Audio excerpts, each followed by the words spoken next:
नमस्कार, मी सह्याद्री देसाई आणि आपण पाहताय पब्लिक माइक। रोहिणी आयोग आणि जातनिहाय जनगणना या महत्त्वाच्या मुद्द्यांबद्दल आज आपण सविस्तर माहिती जाणून घेणार आहोत। यासाठी संपूर्ण व्हिडिओ पहा। रोहिणी आयोग आणि जातीय जनगणना यांचा संबंध आरक्षणाच्या न्यायपूर्ण वितरणाशी आणि सामाजिक न्यायाच्या संकल्पनेशी खोलवर जोडलेला आहे। दोन्ही घटक समाजातील वंचित घटकांना योग्य प्रतिनिधित्व मिळावे यासाठी महत्त्वाचे आहेत, परंतु त्यांचे कार्यक्षेत्र आणि उद्दिष्टे काही प्रमाणात भिन्न सुद्धा आहेत। न्यायमूर्ती जी रोहिणी यांच्या अध्यक्षतेखाली आयोगाची स्थापना ऑक्टोबर 2017 मध्ये राष्ट्रपतींच्या आदेशाने करण्यात आली।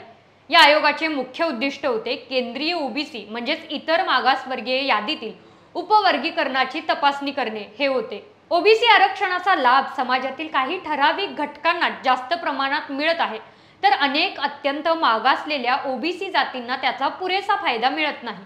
अशी अनेक वर्षापासून ओरड सुरू होती। मात्र विषमता दूर करण्यासाठी काही महत्त्वाचे मुद्दे आणि महत्त्वाच्या गोष्टी आयोगाकडून अपेक्षित केल्या जातात। यामध्ये ओबीसींच्या केंद्रीय यादीतील जाती आणि उपजाती यांचा समावेश आणि त्यांना मिळणारे फायदे यातील विषमतेचे परीक्षण करणे, या विषमतेचे निराकरण करण्यासाठी ओबीसींचे उपवर्गीकरण करण्याची कार्यपद्धती, निकष आणि यंत्रणा निश्चित करणे, याचबरोबर केंद्रीय ओबीसी यादीत संबंधित बदल, नोंदी वगळणे आणि चुका सुधारण्यासाठी अभ्यास करणे इत्यादी सुद्धा। आयोगाने अनेक अहवाल सादर केले आहेत, ज्यामध्ये ओबीसींना 27% आरक्षणाचे 3 किंवा अधिक उपश्रेणीमध्ये वर्गीकरण करण्याची शिफारस केली आहे। या शिफारशींचा उद्देश आरक्षणाचा लाभ अधिक समन्यायी पद्धतीने वितरित करणे हा होता। जातनिहाय जनगणना आणि तिचा रोहिणी आयोगाशी संबंध कशा प्रकारे आहे पाहू।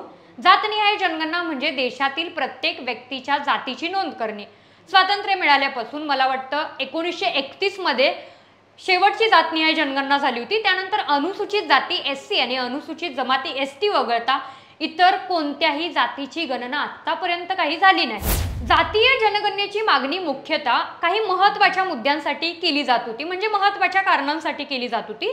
त्यामधला पहिला असा होता की वास्तविक आकडेवारीची उपलब्धता। सध्या ओबीसींच्या लोकसंख्येबद्दल कोणताही निश्चित आणि खरा आकडा उपलब्ध झालेला नाही।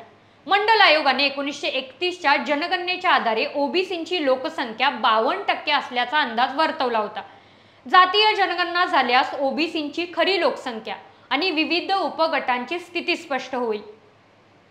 आणि दुसरा महत्त्वाचा मुद्दा म्हणजे आरक्षण धोरणांची प्रभावी अंमलबजावणी, म्हणजे ओबीसींची नेमकी संख्या आणि त्यांची सामाजिक आर्थिक स्थिती कळल्यास रोहिणी आयोगासारख्या समित्यांना उपवर्गीकरणाचे अधिक अचूक आणि न्यायसंगत निकष ठरवता येतील। यामुळे आरक्षणाचा लाभ खऱ्या अर्थाने वंचित घटकांपर्यंत पोहोचेल। रोहिणी आयोगाचे काम जातीय जनगणनेच्या उपलब्ध आकडेवारीवर अवलंबून आहे।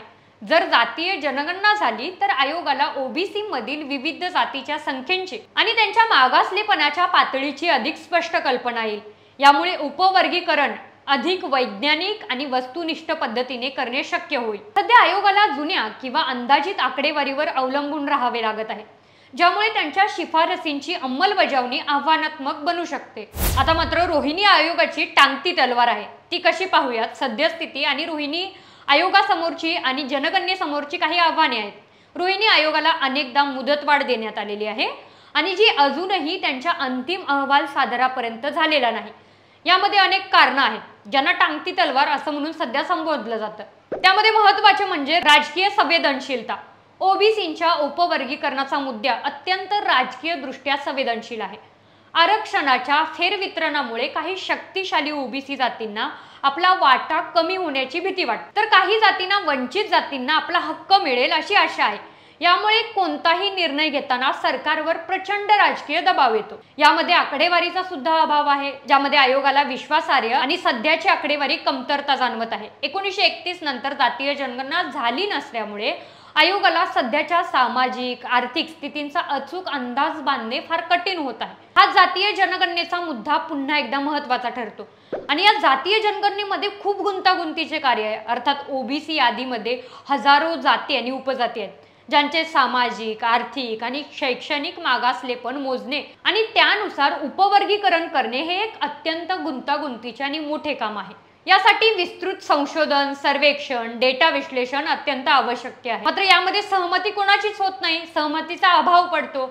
आयोगाच्या शिफारसीवर विविध राजकीय पक्ष आणि सामाजिक गटांमध्ये एकमत होणे थोडेसे अवघड आहे। यामुळे अंतिम अहवाल सादर होऊनही त्याची अंमलबजावणी होण्यास विलंब लागू शकतो। त्यामध्ये काही न्यायालयीन आव्हाने सुद्धा आहेत। उपवर्गीकरणाच्या कोणत्याही निर्णयाला भविष्यात न्यायालयात आव्हान दिले जाण्याची शक्यता आहे, ज्यामुळे प्रक्रिया आणखीन लांबू होऊ शकते। या सर्व कारणामुळे रोहिणी आयोगाचा अंतिम अहवाल अजूनही प्रतीक्षेत आहे आणि त्याच्या शिफारसींची अंमलबजावणी कधी होईल यावर एक मोठी टांगती तलवार राहिलेली आहे। जातीय जनगणना झाली तरी राजकीय आयोगाला आरक्षणाचा अभाव खऱ्या अर्थाने गरजूपर्यंत पोहोचवता येईल असे अनेकांना वाटतं। मात्र जातीय जनगणना होईल का, रोहिणी आयोगाची यामध्ये भूमिका स्पष्टपणे त्यांना बजावता येईल का, हा मुद्दा महत्त्वाचा ठरतो। या मुद्द्याची सविस्तर माहिती जाणून घेण्यासाठी पाहत राहा पब्लिक माईक या YouTube चॅनलला लाईक करा, शेअर करा आणि सबस्क्राईब करा।